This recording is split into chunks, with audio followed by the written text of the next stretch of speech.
फिर मैंने घर पे भी बात की, मेरी बहन से बात की। मेरी बहन बोली कुरकुरा लेके आ, एक कोक लेके आ, अकेली पी जा और किसी को मत दे और दोबारा स्टार्ट कर। सपने पूरे वो ही लोग करते हैं जो जिद, जुनून और जोश के साथ आगे बढ़ते हैं। छोटा नहीं, इस बार मैं इतनी मेहनत करके जाऊंगी। मेरे से 30 क्वेश्चन हो रहे हैं कि आधे घंटे में, मतलब मैं इतना ट्राई करती थी कि एक क्वेश्चन 1 मिनट।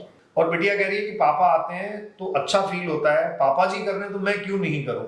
आपके पास भी कभी इसने शिकायत ऐसी करी कि डर लग रहा है पापा, या नहीं हो पा रहा, कम हो पा रहा है, तो आपने भी कभी कभी तो इसको मोटिवेट किया ही होगा। मोटिवेट तो किया है सर, कहते पर अब नहीं तो अगले में हो जाए, लेकिन आपने घटना नहीं बढ़ना है हमेशा। नहीं, ये 5वीं क्लास से इन्होंने अपना उस स्टेटस लगा दिया था कि सक्सेसफुल डॉक्टर।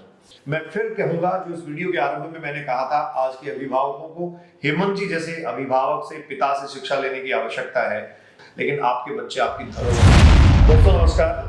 हरियाणा के गुड़गांव से एक किसान, जमींदार आदमी अपने घर से बेटी को साथ लेकर चलता है और सीकर के गुरु कृपा शिक्षण संस्थान तक आता है। आज के एलीट क्लास के जो पेरेंट्स हैं, अभिभावक हैं, उनके लिए भी एक बेहतरीन संदेश ये है, माता गृहिणी है, पिता किसान है, खेती बाड़ी करते हैं, अपनी बेटी को कितना वक्त देना चाहिए, कितना वक्त दिया, कैसे संभाला और बेटी को कहां तक पहुंचाया, आप सब ये नोट कर लीजिए। पायल मेरे साथ है, हेमंत जी की पुत्री है। पायल ने नीट यूजी 2023 के रिजल्ट में 691 स्कोर किया है। जी हाँ, 720 में से 691 मार्क्स हासिल किए हैं और पायल का ऑल इंडिया रैंक है 627। 627वें रैंक के साथ पायल अपने पिता का सपना पूरा कर चुकी है। पिता खेती बाड़ी से समय निकालकर, अपनी जमींदारी से समय निकालकर बेटी को हर माइनर के बाद संभालने आते थे। बहुत जरूरी बात मैं उन अभिभावकों के लिए कह रहा हूं जो समय कम होने की दुहाई देते हैं। हर एक माइनर के बाद, दोस्तों 15 दिन बाद माइनर होता है कोचिंग इंस्टीट्यूट्स में, और गुरु कृपा शिक्षण संस्थान में तो रिवीजन टेस्ट सीरीज चलती है जो 7 दिन बाद भी होती है।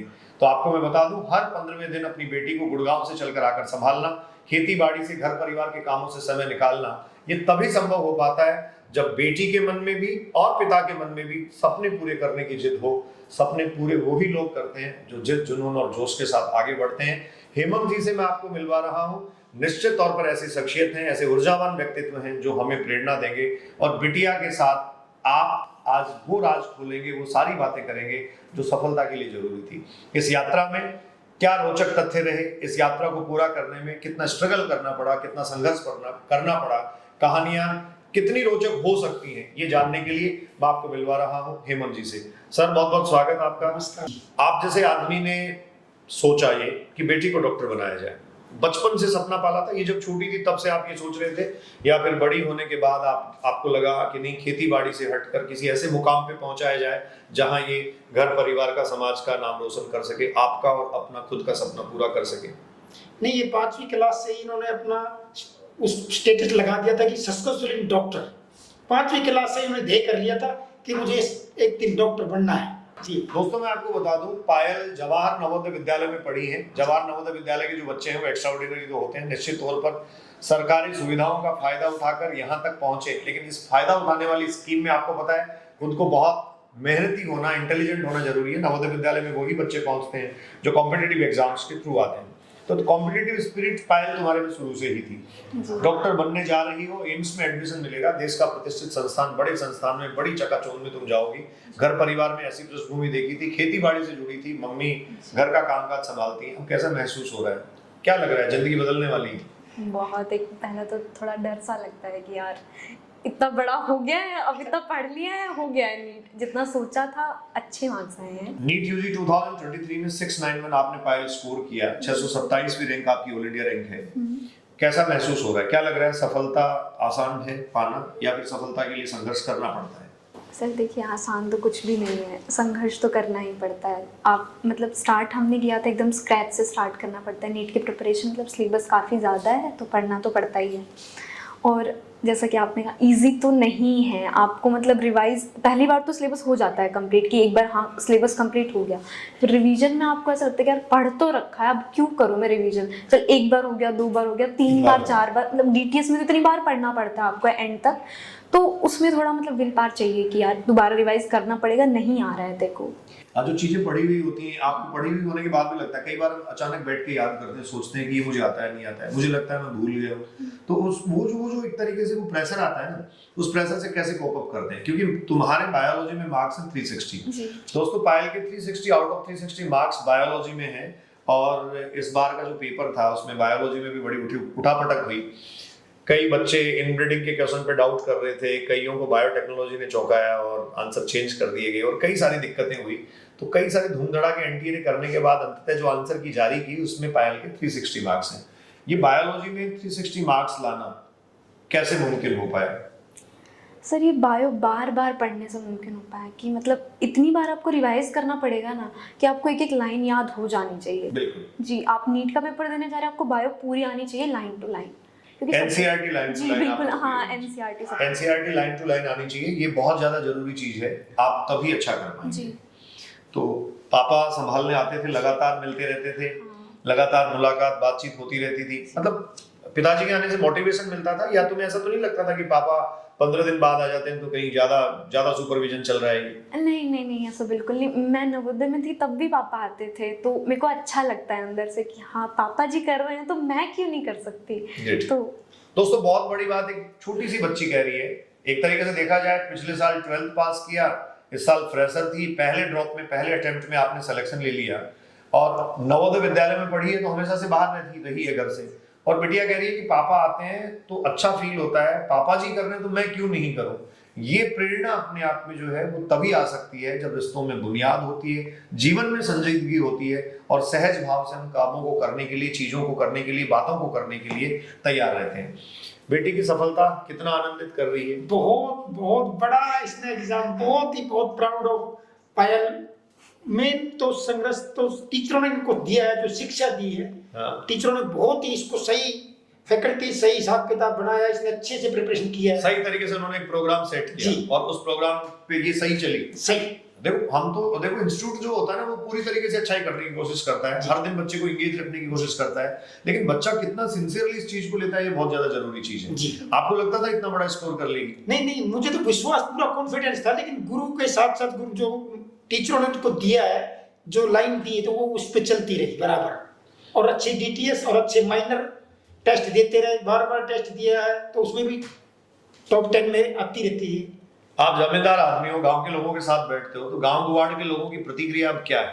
अब हमारे गांव से भी जागरूक हुए हैं, अभी गुरु कृपा में ही एडमिशन लिया है, तो और आगे भी जागरूक होते रहेंगे, ऐसे ऐसे बच्चे निकलते रहेंगे। पहले भी कुछ बच्चे वहां से डॉक्टर बने? नहीं, हमारे गांव में कोई डॉक्टर नहीं बना, पहली फर्स्ट लड़की है।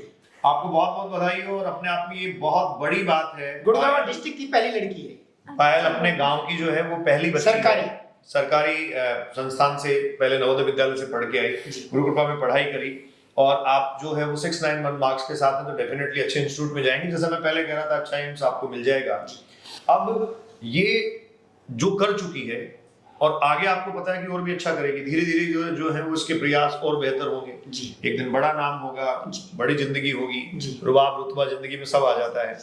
छोटी सी बच्ची एक पिता जब देखता है और उस बच्ची को बड़े होते हुए देखता है, उसके सपनों को पूरा होते हुए देखता है, तो मन, आत्मा कभी कुछ बोलती है। आत्मा अंदर से खुश, बिल्कुल आंखों में आंसू आ जाते हैं, बहुत खुश हो जाते हैं। माँ की प्रेरणा ज्यादा है आपकी? ये तो थी, एक गाड़ी के 2 पहिए हैं, दोनों साथ मिलके चलते हैं, तभी बच्चा प्रिपरेशन कर पाता है। अच्छा, आप संभालने आते थे, आप मिलने आते थे क्या? वो भी आती थी। वो भी आते थे जी। तो माता जी भी संभालने आती थी, आप भी संभालने आते थे। ये खेतीबाड़ी के कामों से फुर्सत निकाल के आप आते थे जी। ये जो minor paper, major test, rank और ये वो सब सिलेबस और कॉन्सेप्ट, इन सब चीजों से आप कैसे वाकिफ हैं? पढ़ाई लिखाई आपने कहाँ तक की? मैं तो अनपढ़ आदमी हूँ, 10 पास हूँ, लेकिन मुझे तो 10वीं पास आदमी अनपढ़ नहीं होता। अनपढ़ ही है, इतना ज्ञान नहीं है ना। आज नहीं, ज्ञान बहुत है आपका। हाँ, आप ये कह सकते हैं कि जो एकेडमिक क्वालिफिकेशन, एकेडमिक एजुकेशन जो होती है, अकादमिक शिक्षा, स्कूल कॉलेज में जाके आपने आगे पूरी नहीं करी, बेटी ने सपना पूरा कर दिया, बेटी डॉक्टर बनने जा रही है, तो निश्चित तौर पर आपकी एजुकेशन हुई नहीं हुई इससे कोई खास फर्क नहीं पड़ता। तो ये माइनर पेपर, मेजर पेपर, जैसा मैं आपसे पूछ रहा था, कह रहा था, इन सब चीजों से आपका कैसे मतलब इंटरेक्शन इतना ज्यादा है, कैसे इन चीजों को समझ पाते हैं? जैसे बेटी ने कभी कहा कि माइनर में ना मार्क्स कम आए, ज्यादा आए, तो आप कैसे इसको मोटिवेट करते थे? नहीं, मैं कहता था बेटे और अच्छे से मेहनत करो, माइनर टेस्ट में और डीटीएस के अंदर अच्छा स्कोर ले आओ, और जो आपका स्कोर आता है भाई 650 700 के प्लस लेके आना है, आपने हाई लेवल पे जाना है, अच्छी मेहनत करो। आपने हमेशा इसको टारगेट बढ़ा दिया, मतलब आपने हमेशा सोचा कि 650 700, मतलब पिताजी ये कह रहे थे कि 650 प्लस ही मार्क्स आने। जी देखो बच्चों, ये बहुत बड़ी बात जो है वो हेमंत जी बता रहे हैं, और पायल भी इस बात को स्वीकार कर रही है कि एक नॉन एकेडमिक आदमी, यार खेती बाड़ी से जुड़ा हुआ आदमी अपनी बेटी को जब टारगेट ये दे सकता है कि 650 प्लस मार्क्स आने चाहिए, तो आप लोग क्यों सिलेक्शन रेंज पे सोचते हो? नीचे अपनी अपनी कैपेबिलिटी जो है, अपनी क्षमताओं का भरपूर उपयोग करते हुए, अपने आप को पहचानते हुए आपको टारगेट हमेशा ऊपर सेट करने चाहिए। फिजिक्स ने कभी नहीं डराया? सर कुछ चैप्टर तो डराते ही हैं। खूब चैप्टर डराते हैं। हाँ तो मतलब मैंने बहुत बार प्रैक्टिस किया। एक बार छुट्टियां हुई थी होली की, मैं घर नहीं गई कि मुझे ये चैप्टर करना है, डीटीएस आ गए हैं, मैं 2 बार कर चुकी हूँ चैप्टर और हो नहीं रही है, मतलब एक कॉन्फिडेंस नहीं आता। कॉन्फिडेंस नहीं आ पा रहा था, हाँ। तो होली पे घर जाना कैंसिल कर दिया। घर वालों ने नहीं कहा नहीं आना चाहिए होली पे? नहीं, मैंने बोला बच्चे रुके हुए हैं, मैं नहीं रुकूंगी, तो फिर मैं यही थी। होली पे यही रुकी। देखो पायल, 12 महीने से एक त्योहार आता है और हमारे सोसाइटी में, हमारे धर्म में, हिंदू धर्म में होली का अपना महत्व है जी। फिर भी बच्चे एग्जाम की प्रिपरेशन को, एग्जाम को ज्यादा वेटेज देते हैं और रुक के तैयारी करते हैं। जिंदगी में बहुत सारी चीजें पाने के लिए सेक्रीफाइस तो करना पड़ता है, त्याग तो करना पड़ता है। इसका मतलब ये है केमिस्ट्री, फिजिक्स, बॉटनी, जियोलॉजी, ये जो सब्जेक्ट्स हैं, इनकी प्रिपरेशन को लेके आपकी अपनी स्ट्रेटेजी क्या रही है? नीट 2024 के एस्पिरेंट्स अगर आपको सुनेंगे और आगे आने वाले समय में भी कुछ बच्चे सुनेंगे जो देखेंगे, वो किस तरीके से अपने आप को प्रिपेयर करें, आप थोड़ा सा इसको ब्रीफ कर दें। सर देखिए, सबसे पहले मैं बायो से स्टार्ट करना चाहूँगी। बायो के लिए जितना आपको टीचर बताते हैं ना, आपको सबसे पहले तो वो फॉलो करना है। सबसे पहले क्लास पढ़नी है, जितना टीचर क्लास में पढ़ाए एकदम ध्यान देना है, सिंसियरली क्लास जी बिल्कुल। आप उधर खेल नहीं सकते, अपने फ्रेंड से बात मत करो। जो आपके साथ बात कर रहे हैं ना, आप उसको बोल दो कि नहीं यार अभी पढ़ना है मेरे। एक बार मतलब होता था मेरे साथ ऐसा, पर मैं बोल देती नहीं यार देख अभी टीचर पढ़ा रहे हैं, मैं डिस्टर्ब नहीं हो सकती, बहुत बड़ा टारगेट है, तो सबको ही पता होता था कि जी आपको पढ़ना है। फिर बायो में तो जैसे टीचर पढ़ाते हैं आप वो पढ़िए, अगर हो सके तो आप एक दिन पहले एनसीईआरटी पढ़ के आइए। अगर आप फ्रेशर है तो जरूर पढ़ के आइए, क्योंकि 12th वाले बच्चे भी पढ़ के जाते हैं। एनसीईआरटी की लैंग्वेज को लेके प्रॉब्लम होती है, कई सारे कॉन्सेप्ट्स होते हैं, लॉजिक्स, इंफॉर्मेशंस होती हैं। जी जी। तो फिर मतलब जिस अगले दिन अगर टीचर वो कॉन्सेप्ट पढ़ा रहा है तो आपको याद आएगा कि ये वाली लाइन मुझे नहीं आई थी बिल्कुल, फिर एकदम से क्लिक करता है माइंड में कि हाँ अब आ रहा है, तो जल्दी समझ में आता है। ठीक है। तो आप बायो इस टाइप से कर सकते हैं। फिर जब आपका माइनर होता है, जैसे आप पूरा वीक है, 2 वीक मिलते हैं हमें माइनर के लिए, तो फिर आप फर्स्ट डे, जैसे हमेशा सर बताते हैं हमें कि आप फर्स्ट डे भी पढ़ो, सेकेंड डे भी, थर्ड डे भी। तो ऐसे मैं करती थी, तो उस टाइम मेरा माइनर में स्कोर इम्प्रूव होता था। बिल्कुल। तो मैं बायो में अप्लाई करती थी और एनसीईआरटी जरूर पढ़ती थी। कभी स्कोर कम आता था, मार्क्स कम आते थे, थोड़ा लो फील होता था, उसको कैसे मैनेज कर लेती थी? मैं पहले तो बहुत रोने लग जाती थी, फिर मैं हमेशा माइनर के बाद कॉल तो करती थी, या फिर पापा जी आ जाते थे। तो हाँ, तो मैं ये बात तो हम कर ही रहे थे कि माइनर के हर बार पिताजी मौजूद रहते थे, तो एक संबल जो है ना, एक स्ट्रेंथ आपको हमेशा से मिलती रही। जी। तो माइनर के बाद या तो पापा जी आ जाते थे या फिर मैं मतलब कॉल करती थी। और एक बार मेरे बहुत कम मार्क्स आ गए, उस दिन मेरा पेपर छूट गया था। मतलब ऐसे पहले 3 घंटे 20 मिनट का चल रहा था जब हम स्टार्टिंग में आए थे, फिर एकदम से 3 घंटे का हो गया, तो मेरा पेपर छूट गया। मतलब किए हुए क्वेश्चन मैंने ओएमआर में फिल नहीं कर पाई। मेरा ऐसा हो गया कि क्या होगा ऐसे। फिर मैंने घर कॉल किया और मैं बहुत रो रही थी। मम्मी कहती बेटा रोती क्यों है? अगले में अच्छा हो जाएगा। मम्मी कुछ नहीं हो रहा, छूट गया पेपर। फिर मैंने अच्छा किया, मतलब मैंने ऐसा सोचा कि कोई नहीं, इस बार छूटा नहीं, इस बार मैं इतनी मेहनत करके जाऊंगी। मैंने टाइमर सेट करके फिर मैं क्वेश्चन करती कि मॉड्यूल के क्वेश्चन तो मैं हमेशा करती थी, तो मॉड्यूल के ही करती कि मेरे से 30 क्वेश्चन हो रहे हैं क्या आधे घंटे में। मतलब मैं इतना ट्राई करती थी कि एक क्वेश्चन 1 मिनट।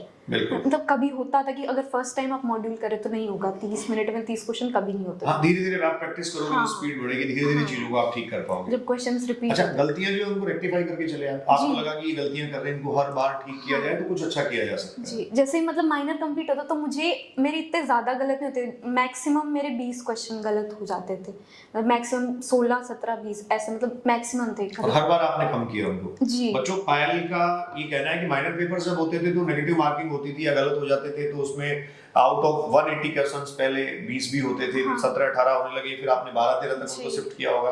और ऐसा करते करते आपने नीट के एग्जाम में 100 क्वेश्चंस जो बायोलॉजी के आते हैं उनमें से 90 करने थे, आपने परफेक्ट किए। उसके अलावा बाकी फिजिक्स और केमिस्ट्री में सर माइनर के बाद मुझे क्वेश्चन याद हो जाते थे कि मेरा ये वाला क्वेश्चन गलत हो गया, ये तो मुझे बिल्कुल आना ही चाहिए। और जितने जैसे मेरे 20 क्वेश्चन गलत, तो मुझे 20 को मतलब ऐसे जुबानी याद हो जाते थे। मेरे इस वाले माइनर में सारे क्वेश्चन गलत हुए, तो फिर एक बार मैं उनका कॉन्सेप्ट देखती थी और क्यों गलत हुए। हाँ। तो जो क्वेश्चन आप गलत कर गए हैं उसको आप अच्छे से नए सिरे से बैठ के हर तरीके से टटोलें कि आपने गलती क्यों की है। मतलब मैं ये कहता हूँ बच्चों को मेडिकल एग्जाम की जो तैयारी कर रहे हैं या आईआईटी में तैयारी कर रहे हो, कहीं किसी भी कॉम्पिटिटिव एग्जाम में आप पढ़ रहे हो, किसी भी पेपर में आपने कोई क्वेश्चन गलत कर दिया, एज ए टीचर मैं इस बात को बहुत परफेक्टली कह सकता हूँ, जिम्मेदारी के साथ कह सकता हूँ, आप कसम खा लो कि इस टॉपिक से दोबारा गलत नहीं होने दूंगा, कभी भी गलत नहीं हो सकता। इस तरीके का डिटर्मिनेशन बहुत ज्यादा जरूरी है। केमिस्ट्री और फिजिक्स, बायोलॉजी, सबकी आपकी अपनी एक स्ट्रेटेजी रहेगी, चीजों को आपने रेक्टिफाई करते हुए आप जो है वो आगे चलते रहे, इससे आपके स्कोर में इजाफा हुआ, इम्प्रूवमेंट आया। एग्जाम का टाइम पास आते आते कई बार ये लगता है कि हमने मेहनत तो बहुत करी है लेकिन पता नहीं क्या होगा, तो कभी आपको लगा ऐसा? हाँ, लगता था कभी कभी, मतलब ऐसा हो जाता था कि जैसे बाय चांस पहले डीटीएस चल रहे थे, उससे पहले एमडीटीएस हुए थे हमारे, तो पहले 12th वाले हुए थे, मैंने वो भी दिए थे, और फिर जो हमारे वाले हुए थे मैंने वो भी दिए थे। तो फिर उनमें जब मार्क्स कम आते थे ना, तो ऐसा लगता कि यार सब लोग के अच्छे मार्क्स आ रहे हैं। मतलब कई बार ऐसा होता है कि मतलब मेरे फ्रेंड्स भी कहते कि पहले तेरे उससे अच्छे मार्क्स आते थे, अब उसके तुझसे अच्छे मार्क्स आते हैं। तो एक बार ऐसा हो गया कि मैं खुद पे ऐसे हो गया कि सबसे कम मेरे मार्क्स क्यों आ रहे हैं, ऐसे बहुत लो हो गया था उस टाइम पे। फिर मैंने सोचा कि सब क्या आ रहे हैं तो कोई बात नहीं, मैं अपने पे ध्यान देती हूँ। हाँ, सबसे मतलब नहीं, हाँ, हमें खुद से हाँ। अपने से ठीक करना चाहिए। फिर मैंने घर पे भी बात की, मेरी बहन से बात की, मेरी बहन बोली कुरकुरा लेके आ, एक कोक लेके आ, अकेली पी जा और किसी को मत दे, और दोबारा स्टार्ट कर। एक कुरकुरा और एक कोक, मतलब देखो ये छोटी छोटी चीजें हैं, जी। कहने को, बात करने को, संवाद में छोटी छोटी बातें हैं, लेकिन ये अपने आप में इतना आनंददायी और स्फूर्ति देने वाली चीजें हैं, अपने आप को एनर्जाइज करने के अच्छे तरीके हैं। बहन क्या करती है? मेरी बहन अभी लॉ कर रही है। बहन लॉ कर रही है, तो जी। कानून की पढ़ाई करने वाली बहन ने कहा कि एक कुरकुरा और एक बोतल पूरी पीनी है, और उसके बाद जो एनर्जी आएगी उसमें कैलोरीज होती है। वैसे तुम तो बायोलॉजी की स्टूडेंट हो, तो इस चीज को ज्यादा अच्छे से समझती हो, तो फिर आपने अपना फिर से शुरू किया और चीजों को फिर ठीक किया। हेमंत जी, मैं आपसे ये बात पूछूं, बेटी अपनी प्रिपरेशन के बारे में, तैयारी के बारे में बता रही है, और बहुत सहज भाव से होकर बहुत शालीनता से अपनी बातों को रख रही है। आपको क्या लगता है कि बच्चे जितने सहज होते हैं, क्या आपके संस्कार उनमें बोलते हैं, या अगली पीढ़ी में हमारे संस्कार हमेशा बोलते हैं? नहीं, बच्चों के संस्कार ही बोलते हैं। जो संस्कार बच्चों में स्टार्टिंग प्रिपरेशन, जैसे पेड़ लगा के उसको पानी देना पड़ता है, फिर बड़ा हो जाता है, फिर वो फड़ाता है, तब वो हमेशा केयर उसकी करनी पड़ती है। जी, ऐसे बच्चों की केयर करनी पड़ती तो है। ये बहुत सारे अभिभावक, बहुत सारे पेरेंट्स जो अपने बच्चों को लेकर चिंतित रहते हैं, बहुत सारे हमें मिलते हैं, बात करते रहते हैं, वो अपने बच्चों को लेकर बड़ी चिंताएं करते हैं। उन पेरेंट्स को, उन अभिभावकों को आप कुछ कहना चाहते हैं? ऐसी कोई सीख उनको दीजिए, ऐसे टिप्स उनको भी दीजिए आप, कि अपने बिजी शेड्यूल में से, अपने जो टफ शेड्यूल है, जो काम का प्रेशर होता है, उसमें से भी समय निकाल के अपने बच्चों को संभालें, पूरी तरीके से उनको देखें, और बहुत खुश मिजाज होकर आराम से जो है ना वो चीजों को पॉजिटिवली हैंडल करते हुए कुछ अच्छा करें। तो अपने बच्चों को वो कैसे हैंडल करें? सर, वो बच्चों को अपने 1 महीने में एक बार तो पेरेंट्स जरूर आए, अपने बच्चों से मिल के जाए, भाई कहाँ गलती हो रही है, डीटीएस में गलती है या माइनर में गलती है, तो उनको कॉन्फिडेंस से बताओ, समझाओ, बैठा के। हालांकि टीचर से भी मिलो, अध्यापक जो उनको गुरु ज्ञान देते हैं उनसे भी संपर्क रखिए, और बच्चों से दोनों का तालमेल सही हो, तब बच्चा ऊपर जाता है। जी। तो उन पेरेंट्स को क्या करना चाहिए?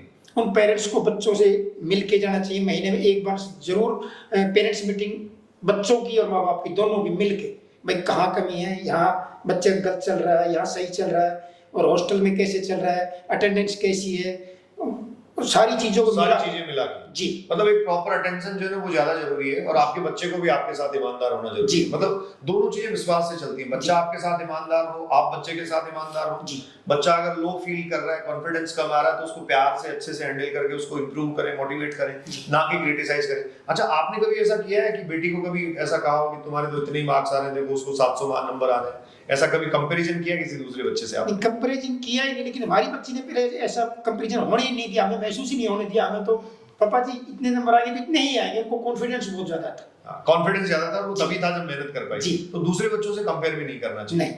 अच्छा, ये जो गुड़गांव आपका गांव है बिलासपुर जी, गुड़गांव हरियाणा बिलासपुर से हेमंत जी हैं, और गुड़गांव से सीकर गुरु कृपा का रास्ता काफी लंबा है जी। कैसे यहाँ तक पहुंचे?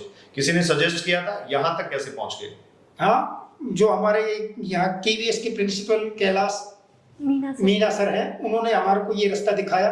केंद्रीय विद्यालय, सीकर केंद्रीय विद्यालय, ओके। उन्होंने हमारे को रास्ता देखा, जीसीआई के अंदर आप एडमिशन कराइए, अच्छी प्रिपरेशन है, अच्छा मोटिवेट किया उन्होंने हमारे को, और अच्छी हमारे को यहाँ संस्कार दिए, सेफ्टी और सिक्योरिटी और पढ़ाई, तीनों चीजें, और अच्छा खाना, बहुत अच्छा खाना। इसको देखने से तो लगता नहीं कि एकदम टाइमली, टाइम से आना, टाइम से क्लास, टाइम से अपने इंस्टीट्यूट में रहना, डेली अटेंडेंस देखना, तो बच्चे का पूरा सर्कुलर लगा के चलना चाहिए। हमारे मेरा बच्चा पढ़ाई कर रहा है, अब क्लास में है, अब डाउट क्लास में है, तो बच्चों को पूरी देखभाल करने के लिए जीसीआई पूरी मेहनत करती है और बच्चों भी खुश रखते हैं। हेमंत जी बहुत खुश हैं और हेमंत जी का कहना है कि पूरी तरीके से चीजों को अगर सुनियोजित रखा जाए, सही तरीके से चलाया जाए, पढ़ाई क्लासरूम अपनी जगह महत्वपूर्ण है, हॉस्टल की लाइफ भी अपनी जगह बहुत ज्यादा महत्वपूर्ण है, समय पे बच्चे को खाना मिलना, चीजें देखना, ये वो, डाउट क्लास, पेपर, ये आपको नहीं लगता कि बच्चा बहुत भागदौड़ वाली जिंदगी में उलझा रहता है?